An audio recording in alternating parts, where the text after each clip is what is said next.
আচ্ছা, কখনো কি শুনেছো মৃত মানুষের দেহ থেকে হাত, পা, ব্রেন, বডি এই সব কিছু এনে জোড়া লাগিয়ে আবারও একটা জীবিত মানুষ বানানো যায়? শোনোনি তাই না? আজকের এই মুভিটা না দেখলে হয়তো বা আমিও বিশ্বাস করতাম না, কিন্তু ওই যে কথায় আছে না, সৃষ্টিকর্তার আদেশ ভঙ্গ করা মানেই ডিজাস্টার নেমে আসা। আর এই লোকটার সঙ্গে ঠিক তেমনটাই ঘটে। তার এই অদ্ভুত আর যুগান্তকারী আবিষ্কারে যেন তার জীবনের কাল হয়ে দাঁড়ায়। তো হ্যালো কুহিলিকার গল্পপ্রেমীরা, কি অবস্থা সবার? আশা করছি তোমরা সবাই অনেক ভালো আছো। আজকে আমি তোমাদের সঙ্গে যে গল্পটা শেয়ার করব, এটা এই বছরে মুক্তি পাওয়া আমার দেখা মতে এই বছরের one of the best movie এটা। তাই আর বেশি বকবক না করে চলো শুরু করি আজকের মুভির গল্প, ফ্র্যাঙ্কেনস্টাইন। গল্পটি শুরু হয় 1857 সালের ফেদারমোর নর্থ নামের একটা জায়গা থেকে। এখানে বড় একটা জাহাজ বরফের মধ্যে আটকা পড়েছে। এই জাহাজের ক্যাপ্টেনের নাম হলো অ্যান্ডারসন। তিনি তার সমস্ত লোকদেরকে জাহাজটিকে বরফ থেকে বের করার কাজে লাগিয়ে দিয়েছেন। তখন তার কমান্ডার তাকে বলে যে এখানে প্রচন্ড পরিমাণ বরফ পড়েছে, তাই আমাদের অনেক আস্তে আস্তেই কাজ করতে হবে। একটু তাড়াহুড়ো করলে কিন্তু যে কোনো নাবিকে আহত হয়ে পড়তে পারে। কিন্তু অ্যান্ডারসন বলে যে আমি জানি না কিভাবে তোমরা কাজ শেষ করবে, যত দ্রুত সম্ভব আমাদের এখান থেকে নর্থ পোলে পৌঁছাতেই হবে। এদিকে বরফ সরাতে সরাতে সেখানে সন্ধ্যা গড়িয়ে রাত নেমে আসে। তখন অ্যান্ডারসনের এক লোক এসে জানায় যে এখান থেকে কিছুটা দূরে নাকি একটা বিস্ফোরণ হয়েছে। এটা শুনেই তো সে কিছু মশাল আর তার লোকদেরকে নিয়ে ওই জায়গায় চলে যায়। এখানে তার একটা স্লেসও দেখতে পায়, মানে যে বরফের মধ্যে কুকুর বা নেকড়েগুলো যা টেনে নিয়ে যায় ওইটা আর কি। আর একটু সামনে এগোতেই তারা সেখানে ভিক্টর ফ্র্যাঙ্কেনস্টাইন নামের একজন আহত ব্যক্তিকে খুঁজে পায়। ওই বরফের মধ্যে পড়ে তো সে যন্ত্রণায় কাতরাচ্ছে। তাকে সবাই জিজ্ঞাসা করছে যে আপনার এই অবস্থা কেন হয়েছে। তবে ভিক্টর সেখানে কিছু বলে ওঠার আগেই একটা ভয়ঙ্কর প্রাণী এসে উপস্থিত হয়।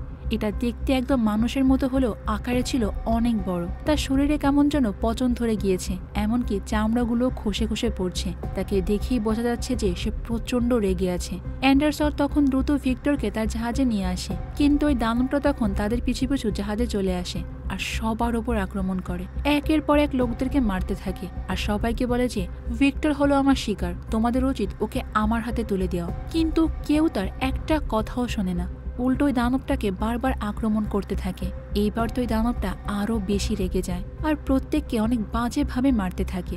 জাহাজে থাকা লোকেরা তো কিছুই করে উঠতে পারছে না, কারণ এই দানবের উপর কোনো গুলিও কাজ করছে না। ঠিক তখনই অন্য একটা লোক এসে তাকে বড় একটা বন্দুক দিয়ে গুলি করে, আর তখনই ওই দানবটা জাহাজের ওপর থেকে নিচে পড়ে যায়। এত উপর থেকে পড়ে যাবার পরেও ওই দানবটার কিছুই হয় না। সে সঙ্গে সঙ্গে আবারও জাহাজে উঠতে থাকে। তবে ততক্ষণে ওই জাহাজে থাকা লোকেরা মইটাকে উপরে তুলে নিয়েছে। এই জন্য দানবটা নিজে থেকে জাহাজটাকে ধাক্কা দিতে শুরু করে। জাহাজটি তো আগে থেকে বরফের মধ্যে আটকে ছিল, কিন্তু এই দানবটার এতটাই শক্তি ছিল যে জাহাজটাকে ধাক্কা দিতে দিতে পুরো কাত করে ফেলে, এমনকি সেখানে থাকা বরফগুলোও ভেঙে ফেলছিল। তাই অ্যান্ডারসন এবার বুদ্ধি করে ওপর থেকে বরফের উপরই গুলি করে, যাতে করে সেখানে ফাটল ধরে যায় আর দানবটা পড়ে যায়। কিছুক্ষণের মধ্যে দেখা যায় সত্যি সত্যি বরফগুলো ভেঙে গিয়েছে আর ওই দানবটাও পানির মধ্যে পড়ে যায়। তাই অ্যান্ডারসনের এই বুদ্ধির কারণেই তখন তার লোকেরা কোনো মতে এ যাত্রার মতো বেঁচে যায়। এরপরে তারা শুরু করে ভিক্টরের চিকিৎসা। এখানে আমরা দেখতে পাই ভিক্টরের একটা পা নেই, মানে তার ওখানে কৃত্রিম পা লাগানো। কিছুক্ষণ পরেই ভিক্টরের জ্ঞান ফিরে আসে আর সে অ্যান্ডারসনকে জিজ্ঞাসা করে যে ওই দানবটা তোমার কতগুলো লোককে মেরে ফেলেছে। ভিক্টরকে বলা হয় প্রায় 6 জন মারা গিয়েছে। ভিক্টর তখন বলে যে ও কিন্তু আবারও ফিরে আসবে, আমাকে না পাওয়া পর্যন্ত তোমাদের সবাইকে মারতে থাকবে। অ্যান্ডারসন এই কথাগুলো শুনে তো ভয় প্লাস অবাক দুটো একসঙ্গে হয়, কারণ এরপর যদি ওই দানবটা আবারও আসে তাহলে তারা কিভাবে মোকাবেলা করবে এটা তো আর সে জানে না। এরপর কথায় কথায় ভিক্টর অ্যান্ডারসনকে তার জীবনের গল্প বলতে শুরু করে। ভিক্টরের বাবা লিওপোল্ড একজন ধনী প্রখ্যাত সার্জন ছিলেন। তিনি ক্লেয়ার নামের একটা মহিলাকে বিয়ে করেছিলেন শুধুমাত্র তার ধন সম্পত্তির জন্য। বিয়ের পর সে অনেক কিছু যৌতুকেও পেয়েছে।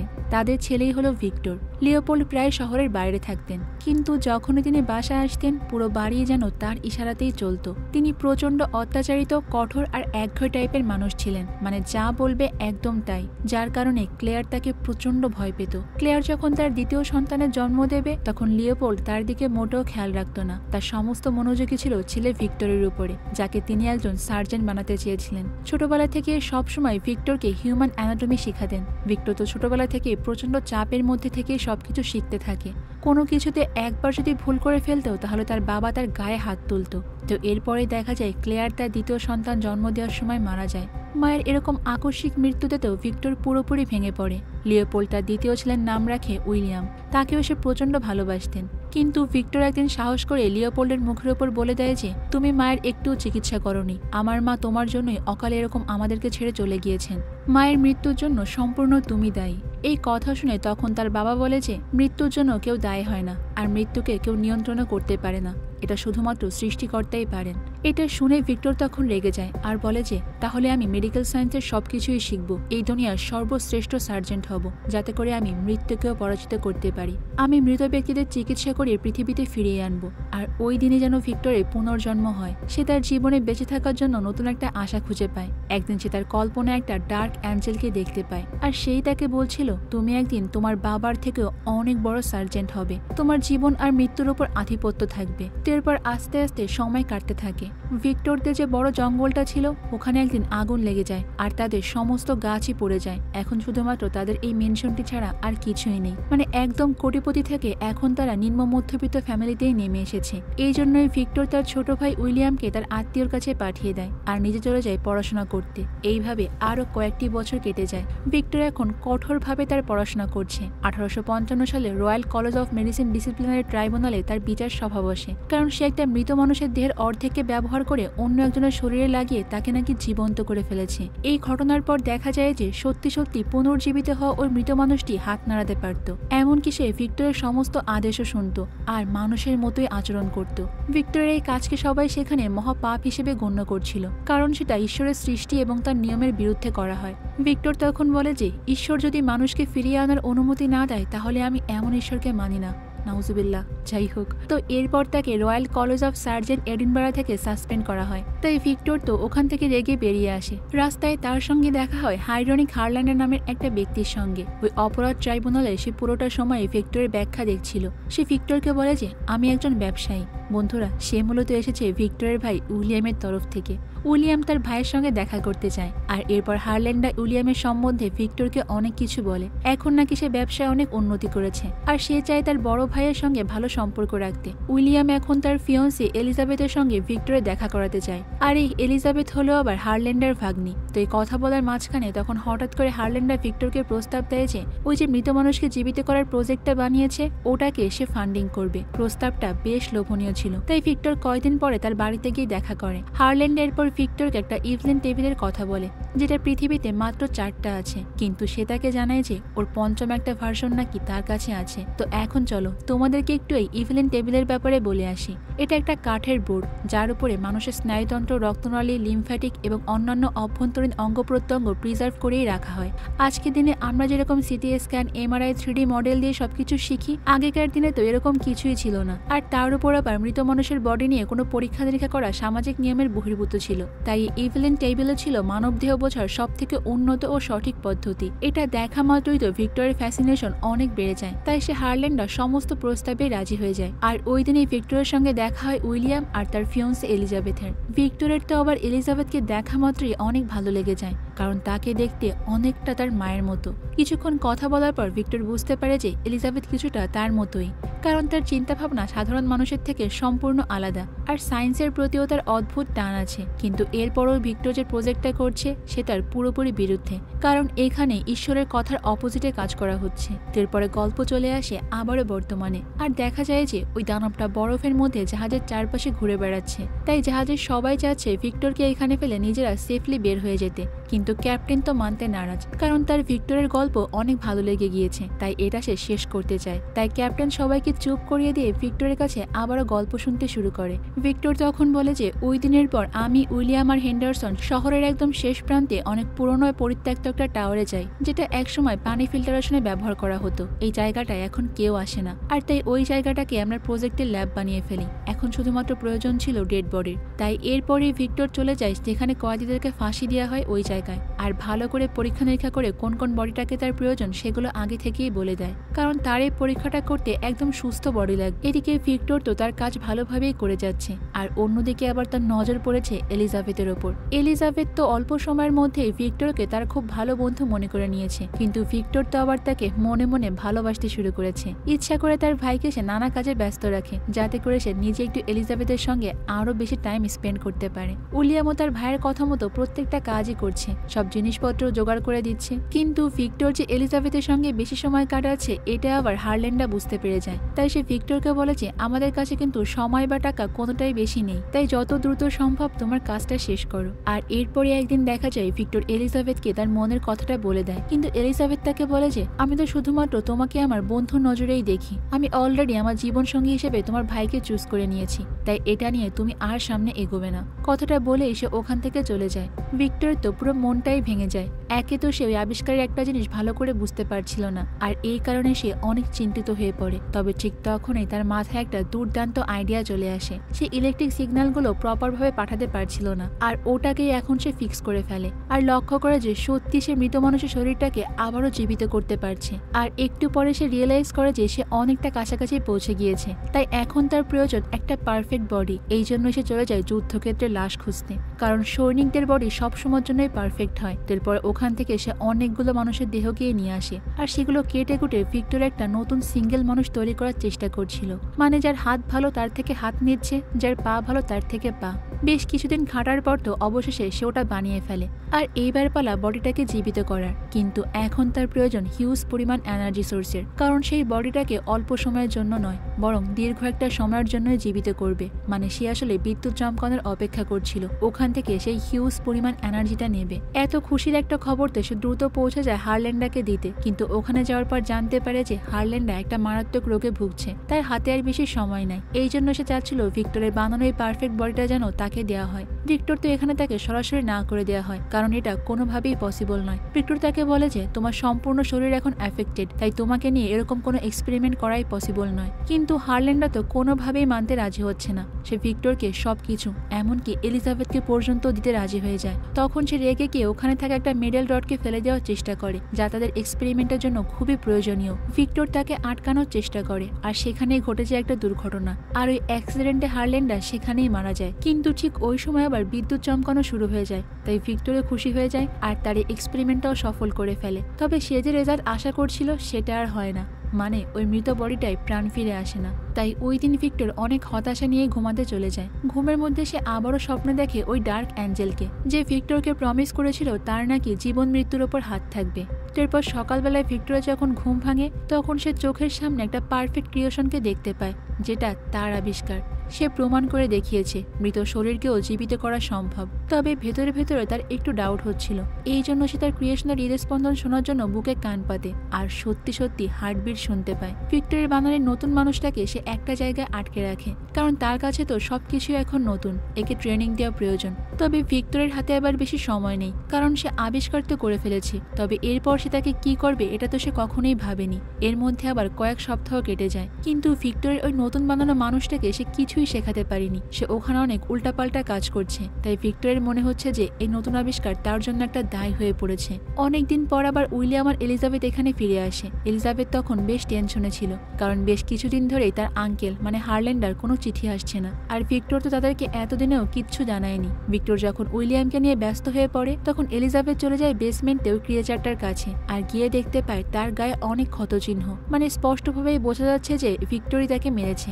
এলিজাবেথ এরপর যখন ভিক্টরের কাছে এসে সবটা জিজ্ঞাসা করে, ভিক্টর তখন বলে যে আমি ইচ্ছা করে ক্রিয়েচারটাকে বেঁধে রেখেছি, কারণ আমাদের সেফটির জন্য, ও আমাদের সবার জন্যই বিপজ্জনক। অন্যদিকে উইলিয়াম তো ক্রিয়েচারকে দেখে পুরো অবাক হয়ে যায়, কারণ তার ভাই যা প্রমিস করেছিল সে ওটা করে দেখিয়েছে। তখন উইলিয়াম ভিক্টরকে জিজ্ঞাসা করে যে তুমি বডিটাকে বানিয়েছো, কিন্তু ভেতরে কার আত্মা আছে? ভিক্টর তো এই প্রশ্ন শুনে পুরোপুরি অবাক হয়ে যায়, কারণ সে তো অনেক মানুষের শরীরে টুকরো টুকরো অংশ নিয়ে এটাকে বানিয়েছে, তাহলে একজনের আত্মা তো কোনোভাবেই এর মধ্যে থাকতে পারে না। তো ওই দিন রাতের বেলায় সবাই যখন ঘুমিয়ে পড়ে তখন এলিজাবেথ চুপি চুপি চলে যায় ক্রিয়েচারটার সঙ্গে কথা বলতে। আর সব থেকে অবাক করা বিষয় হলো ক্রিয়েচারটা এলিজাবেথের সঙ্গে বেশ ভালো আচরণই করছিল, এমনকি এলিজাবেথ তাকে তার নামটা বলতেও শিখিয়ে দেয়। ভিক্টর যখন এটা জানতে পারে যে ক্রিয়েচারটা এলিজাবেথের সঙ্গে কথা বলছে, তখন তো তার বেশ হিংসা হয়, কারণ এতদিন ধরে চেষ্টা করার পরেও সে ক্রিয়েচারটাকে দিয়ে কিছুই করাতে পারেনি। এলিজাবেথ তখন বলে যে ক্রিয়েচারটার ভালোবাসার প্রয়োজন, আর এটা শুনে যেন ভিক্টর আরো বেশি রেগে যায়, কারণ সামান্য একটা ক্রিয়েচারের প্রতিও এলিজাবেথের মনে ভালোবাসা আছে, শুধুমাত্র ভিক্টরের প্রতি নেই। ভিক্টরের পর চলে যায় ক্রিয়েচারটার কাছে আর তাকে দিয়ে জোর করে কিছু শব্দ বলানোর চেষ্টা করে, কিন্তু এইবারও সে ব্যর্থ হয়। তাই তো সে রেগে ডিসাইড করে ফেলে যে এত কষ্ট করে বানানো এই ক্রিয়েচারটাকে সে ধ্বংস করে ফেলবে। এরপর সে উইলিয়ামকে ডেকে বলে যে আমি যে ক্রিয়েচারটাকে বানিয়েছি ওটা অনেক উগ্র, আমার কোনো কথাই শোনে না, এমনকি জানো সে কিন্তু এলিজাবেথের আঙ্কেলকেও হত্যা করেছে। তাই তোমার এখন উচিত এলিজাবেথকে এক্ষুনি এখান থেকে নিয়ে যাওয়া, আর কোনোভাবেই যেন সে তার আঙ্কেলের মৃত্যুর খবর জানতে না পারে, তাহলে সে অনেক কষ্ট পাবে। উইলিয়াম তো তখন তার ভাইয়ের কথা মতোই কাজ করে, আর এদিকে তো ভিক্টর সম্পূর্ণ জায়গায় তেল ঢালতে থাকে, কারণ সেই পুরো জায়গাটাকেই জ্বালিয়ে দেবে। এলিজাবেথ তখন ভালো করেই বুঝতে পারছিল ভিক্টর এই ক্রিয়েচারটাকে হত্যা করার চেষ্টা করছে, কিন্তু তার এই জিনিসটা বুঝতে একটু বেশি লেট হয়ে যায়, কারণ ভিক্টর অলরেডি পুরো জায়গায় আগুন ধরিয়ে দিয়েছে। কিন্তু বেরিয়ে আসার সময় ওই ক্রিয়েচারটার আর্তনাদ শুনে তার মনটা একটু নরম হয়, কিন্তু ততক্ষণে আসলে অনেক দেরি হয়ে গিয়েছিল। ওই জায়গায় অনেক জোরে একটা বিস্ফোরণ হয়, ওই বিস্ফোরণের কারণে ভিক্টর দূরে ছিটকে গিয়ে পড়ে, আর এখানে তার একটা পা নষ্ট হয়ে যায়, এই জন্যই তার কৃত্রিম পা লাগানো। এরপর গল্প চলে আসে আবারও বর্তমানে। ক্যাপ্টেন তো মনোযোগ দিয়ে ভিক্টরের গল্প শুনছিল, কিন্তু তখন সে বাইরে চেঁচামেচির আওয়াজ শুনতে পায়। তাই দরজা খুলে যখন সে বাইরে দেখতে যায়, তখন এই ক্রিয়েচারটা ভেতরে চলে আসে। আসলে ক্রিয়েচারটা এতক্ষণ দরজার বাইরেই দাঁড়িয়েছিল, আর ক্রিয়েচারটা তো কেবিনের মধ্যে প্রবেশ করে ক্যাপ্টেনকে হত্যা করার চেষ্টা করে, কিন্তু ভিক্টর তখন তাকে থামিয়ে দেয়। তখন ক্যাপ্টেনের ক্রিয়েচারটাকে বলে যে তোমার ক্রিয়েটর এতক্ষণ ধরে যে গল্পটা আমাকে বলেছে, তুমি তো ওটাই প্রমাণ করে দেখালে আমাকে হত্যা করতে গিয়ে। এটা শোনা মাত্রই ক্রিয়েচারটা ওখানে দাঁড়িয়ে যায়, আর ক্যাপ্টেনকে বলে যে এতক্ষণ তো তুমি ভিক্টরের গল্প শুনেছো, এইবার তোমাকে আমি আমার গল্প শোনাবো। আর এখান থেকেই শুরু হয়ে যায় ক্রিয়েচারের গল্প। আসলে ওই দিন বিস্ফোরণে কিন্তু ক্রিয়েচারটা মারা গিয়েছিল না, সে কোনো মতে তার বাঁধন করে সময় মতো ওখান থেকে পালিয়ে এসেছিল। এরপর সে চলে যায় একটা জঙ্গলে, কিন্তু জঙ্গলে গিয়েও সে রক্ষা পায় না। ওখানে কিছু শিকারী তার উপর গুলি চালায়, তবে আগে থেকেই তো তার ক্ষতস্থান খুব দ্রুতই সেরে যেত, এই জন্য গুলিতেও তার তেমন কোনো ক্ষতিই হয় না। এরপরে ক্রিয়েচারটা ওখান থেকে লুকিয়ে চলে যায় কাঠের একটা বাড়ির মধ্যে, কিন্তু প্রবলেম হলো এই বাড়িতে ওই শিকারীগুলোই থাকতো। কিন্তু এই ক্রিয়েচারটা তখন বুদ্ধি করে তার উপস্থিতি কোনোভাবেই শিকারীদের টের পেতে দেয় না, বরং লুকিয়ে লুকিয়ে তাদের কথাবার্তাগুলোই শুনতে থাকে। ওই জায়গায় একজন বৃদ্ধ মানুষ বাস করতেন, তিনি অন্ধ হওয়া সত্ত্বেও এখানে থাকা সব ছোট ছোট বাচ্চাদেরই পড়াশোনা শেখাতো, আর এখান থেকে ক্রিয়েচারটা ঠিকভাবে কথা বলা শিখে নেয়। এইভাবেই সময় কাটতে থাকে, আর ওই ক্রিয়েচারটা রিয়েলাইজ করে যে যেহেতু সে এখানে তাদের সুযোগ সুবিধা নিয়েছে, তাই তারও এখন প্রয়োজন তাদেরকে সাহায্য করা। এই জন্য রাতের বেলায় সে জঙ্গল থেকে তাদের প্রয়োজনীয় জিনিসপত্র এনে দিত।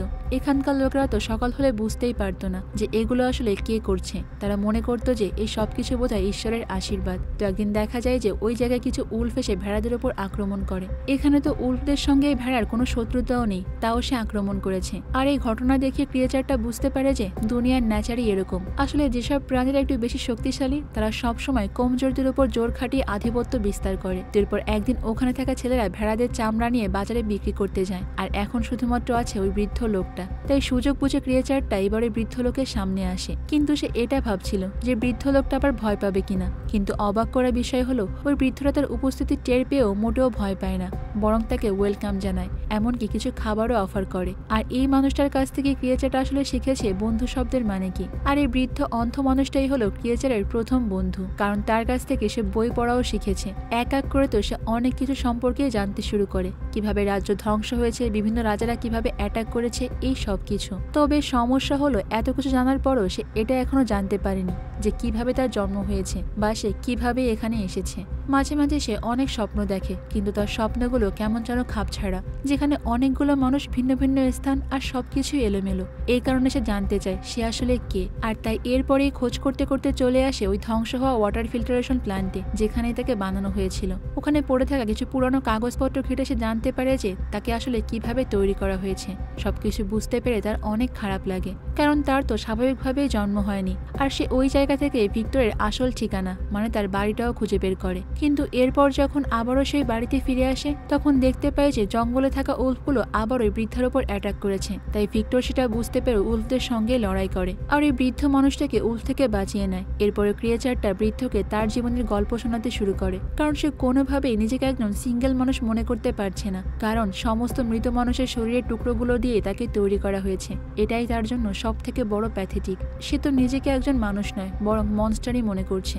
তখন ওই বৃদ্ধ লোকটা বলে যে তুমি কেন নিজেকে এরকম মনে করছো, তুমি তো ভালো, আমার বন্ধু। এই কথা শুনে তো ক্রিয়েচারটার হৃদয় যেন গলে যায়, এমনকি তার চোখ থেকে পানি পর্যন্তও চলে আসে। তবে এতক্ষণে আবার ওই ছেলেরা সেখানে ফিরে এসেছে, আর বাড়ি ভর্তি এরকম রক্ত আর বৃদ্ধ মানুষটাকে দেখে তো তারা সবকিছুর জন্যই ক্রিয়েচারটাকেই দোষী মনে করে। তারা ভাবছিল যে জঙ্গল থেকে ক্রিয়েচারটা আবারও ফিরে এসেছে, তাই তারা ক্রিয়েচারটাকে গুলি করতে থাকে। তবে ক্রিয়েচারটা তখন নিজে থেকেই বাইরে চলে আসে, তাদেরকে কিচ্ছু বলে না। এরপরে ছেলেগুলো তো বাইরে এসেও তার উপর গুলি চালায়। আর কিছুক্ষণ পর দেখে যে ওই ক্রিয়েচারটা সেখানে পড়ে আছে। ছেলেগুলো ভাবে যে ওটা হয়তো বা মারা গিয়েছে, তাই তারা ওখান থেকে চলে যায়। কিন্তু তার ক্ষতস্থানগুলো তো কিছুক্ষণের মধ্যে আবারও ঠিক হয়ে যায়, তাই সে জীবিত হয়ে ওঠে। তার তখন বারবার মনে হচ্ছিল যে এই দুনিয়ায় মানুষের মুক্তি আসলে মৃত্যুর মাধ্যমেই হয়, যেটা তার কপালে নেই। মানে সে কোনোভাবেই এখন মরতে পারছে না, আর এটাই তাকে দিন দিন আরো বেশি হিংস্র আর একা বানিয়ে দেয়। তাই এখন ওই ক্রিয়েচারটা ভিক্টরের কাছে শুধুমাত্র একটা জিনিসই চায়, তা হলো তার একটা সঙ্গী, কারণ তার মতো এই পৃথিবীতে কেউ নেই। এরপর গল্প চলে যায় উইলিয়ামের বিয়ের দিন। ভিক্টর এখনো তাদের সঙ্গেই থাকে, তবে এলিজাবেথ এখনো ভিক্টরকে ক্ষমা করতে পারেনি, কারণ সে নির্দোষ ক্রিয়েচারটাকে মেরে ফেলেছিল। আর দেখা যায় যে ওই দিন রাতের বেলায় সে ক্রিয়েচারটাও বিয়ের অনুষ্ঠানে পৌঁছে যায়, আর ভিক্টরকে তো জাস্ট একটা রিকোয়েস্ট করে যে তুমি আমার একজন সঙ্গী বানিয়ে দাও। কিন্তু ভিক্টর তাকে সরাসরি না করে দেয় আর বলে যে আমি যেটা করেছি ওটা আমার ভুল ছিল, তাই দ্বিতীয়বার আমি এই ভুল আর করতে পারবো না। এটা নিয়েই তখন ভিক্টর আর ক্রিয়েচারটার মধ্যে ঝামেলা শুরু হয়ে যায়। আর ঝামেলার কথা শুনতে পেয়েই তো এলিজাবেথ তার বিয়ের মঞ্চ ছেড়ে চলে আসে। আর ভিক্টর যখন ওই ক্রিয়েচারটার উপর গুলি চালাতে যাবে তখন এলিজাবেথ সামনে চলে আসে, তাই গুলিটা তার গায়ে লাগে। ততক্ষণে উইলিয়াম আবার সেখানে পৌঁছে যায়। তখন ভিক্টর উইলিয়ামকে বলে যে ওই ক্রিয়েচারটাই নাকি এলিজাবেথের উপর আক্রমণ করেছে। সবাই মিলে তো এরপরে ক্রিয়েচারটাকে ধরার চেষ্টা করে, কিন্তু কোনোভাবেই ধরাশায়ী করতে পারে না। আর এগুলো করতে গিয়ে উইলিয়ামের মাথায় তখন অনেক জোরে একটা চোট লাগে। চোটটা এতটাই বেশি মারাত্মক ছিল যে উইলিয়াম সেখানেই মারা যায়। তবে মারা যাওয়ার আগে সে ভিক্টরকে বলে যে আমি ছোটবেলায় সব থেকে তোমাকে বেশি ভয় পেতাম ভাইয়া, আমার কাছে তুমিই আসল মনস্টার, কারণ আমার মনে হতো তোমার পাগলামি আমি কোনোভাবেই থামাতে পারবো না। আর দেখো আসলেই থামাতে পারলাম না। এটা বলেই সে ওখানে মারা যায়। এদিকে ক্রিয়েচারটা তো তখন এলিজাবেথকে কোলে করে ওখান থেকে নামিয়ে এনে একটা গুহায় নিয়ে যায়, আর এলিজাবেথ সেখানে ক্রিয়েচারটার দিকে তাকিয়ে হাসতে হাসতে মৃত্যুবরণ করে। এলিজাবেথের মৃত্যুতে ক্রিয়েচারটার অনেক খারাপ লাগে, আর সেই সবকিছুর জন্য ভিক্টরকেই দায়ী করতে থাকে। ওই ক্রিয়েচারটা তো ভিক্টরকে আবারও গিয়ে আক্রমণ করে, আর ভিক্টর এখন খুব ভালো করে বুঝতে পারছে এই ক্রিয়েচারটাকে হত্যা করা না পর্যন্ত সে কোনোভাবেই শান্তি পাবে না। এরপর ভিক্টর এই ক্রিয়েচারটাকে মারতে তার পিছু করতে করতে পৌঁছে যায় নর্থ আর্কটিকের বরফে ঘেরা একটা জায়গায়। ভিক্টর অনেক অস্ত্র আর ডায়নামাইট জোগাড় করেছে, ভাবছিল যে এইগুলো দিয়ে হয়তোবা সে ফাইনালি ক্রিয়েচারটাকে মেরে ফেলতে পারবে। কিন্তু সমস্যা হলো এত ভয়ানক সব ডায়নামাইট দিয়েও ভিক্টর ওই ক্রিয়েচারটাকে কোনোভাবেই মারতে পারে না। বন্ধুরা, এটা কিন্তু সেই সময়ের কথা যখন জাহাজে থাকা এক ক্রু মেম্বার ক্যাপ্টেনকে সেই বিস্ফোরণের কথা বলেছিল। ওই বিস্ফোরণটা আসলে ভিক্টর ডায়নামাইটের মাধ্যমেই ঘটিয়েছিল। আসলে এই ক্রিয়েচারটা চাচ্ছে তার একটা অস্তিত্ব, মানে মানুষদের মতো করে বসবাস করতে, কিন্তু সেটা সে কোনোভাবেই পাচ্ছে না। মানুষদের মতো দুঃখ কষ্ট তার সবই আছে, কিন্তু মৃত্যু নেই। এই দোষটা তো আসলেই ভিক্টরের। এরপর দেখা যায় যে ভিক্টর ওই ক্রিয়েচারটার কাছে ক্ষমা চায়। সে বলে যে পারলে তুমি আমাকে ক্ষমা করে দিও, আর নিজেকেও একটু ক্ষমা করো। এরপর ভিক্টর এই ক্রিয়েচারটাকে নিজের ছেলে বলেই ডাকে, কারণ তাকে তো সেই বানিয়েছে। আর এই কথাটা শুনতে পেয়েই তো ক্রিয়েচারটা বেশ খুশি হয়ে যায়, কারণ এতদিন ধরে তো শুধুমাত্র সে একটা জিনিসই শুনতে চেয়েছিল, তার একটা পরিচয়। ভিক্টরের ক্রিয়েচারটাকে এরপর বলে যে তুমি কি একবার আমার নাম ধরে ডাকবে, তাহলে আমি মরেও শান্তি পাবো। আসলে ভিক্টর প্রচন্ড আহত, তার হাতে হয়তো বেশি সময় নেই, তাই ওই ক্রিয়েচারটা এবার ভিক্টর যেভাবে তার নামটা শুনতে চেয়েছিল ওইভাবেই ভিক্টর ভিক্টর বলে ডাকে। আর তারপরে সে ভিক্টরের কপালে একটা চুমু খেয়ে বলে যে আমরা তো দুইজনই মানুষ হতে পারি, তাই না? আসলে এই কথাটার কিন্তু অনেক মহত্ব। এই ক্রিয়েচারটা মানুষ না হয়েও তার মধ্যে মানুষের সমস্ত গুণাবলী আছে। আর অন্যদিকে ভিক্টর মানুষ হয়েও একদম অমানুষের মতোই কিছু ব্যবহার করেছে, এই জন্যই সে এই কথাটা বলেছে। এরপর জাহাজের ক্যাপ্টেন ওই ক্রিয়েচারটাকে বাইরে নিয়ে আসে, কিন্তু সমস্ত ক্রু মেম্বাররা তখন এই ক্রিয়েচারটাকে দেখে তো বেশ ভয় পাচ্ছিল। ক্যাপ্টেন তখন সবাইকে বলে যে তোমরা বন্দুক নামিয়ে রাখো, ভয়ের কোনো কারণ নেই। এরপর ক্রিয়েচারটাও জাহাজ থেকে একা একাই নেমে যায়, আর পড়ে থাকা ওই জাহাজটাকে সজোরে ধাক্কা দিতে শুরু করে, যার কারণে জাহাজটা বরফ থেকে বেরিয়ে এসে সরাসরি পানিতে চলে যায়। এরপরে জাহাজের ক্যাপ্টেন সবাইকে অবাক করে দিয়ে বলে যে আমরা আর নর্থের দিকে নয়, বরং বাড়ির দিকেই ফিরে যাব। ভিক্টরের গল্প থেকে সে আসলে এটা বুঝতে পেরেছে মানুষের সাথে আসলে মানুষের মতোই ব্যবহার করা উচিত। তার জাহাজে থাকা প্রত্যেকটা ক্রু মেম্বারের জীবনই আসলে ওই ক্রিয়েচারের মতোই হয়ে গিয়েছিল, যারা আসলে জীবন থেকে মুক্তি চাচ্ছিল। তাই ভিক্টর সিদ্ধান্ত নেয় যে কাজ পড়ে তার আগে বাড়ির দিকেই যাবে। এইদিকে ওই ক্রিয়েচারটা তো ফাইনালি এবার মুক্তি পেয়েছে, তাই সে অনেক আনন্দের সঙ্গে সেখানে সূর্যাস্ত দেখে। আর এখানেই শেষ হয়ে যায় আমাদের আজকের এই দুর্দান্ত মুভির গল্পটা। তো বন্ধুরা, তোমাদের আজকের গল্পটি কেমন লেগেছে সেটা কিন্তু আমাকে কমেন্ট করে অবশ্যই জানাবে। আর ভিক্টর কি আসলে ঠিক কাজ করেছিল এটাও কিন্তু তোমরা আমাকে জানাতে পারো। তো আজ এই পর্যন্তই থাক, দেখা হবে অন্য কোনো সুন্দর মুভির গল্প নিয়ে ভিন্ন কোনো সময়ে। ততক্ষণ পর্যন্ত তোমরা সবাই অনেক বেশি ভালো থাকবে এবং নিরাপদে থাকবে। আর অবশ্যই তো কুহেলিকার সঙ্গেই থাকবে, তাই না? আল্লাহ হাফেজ।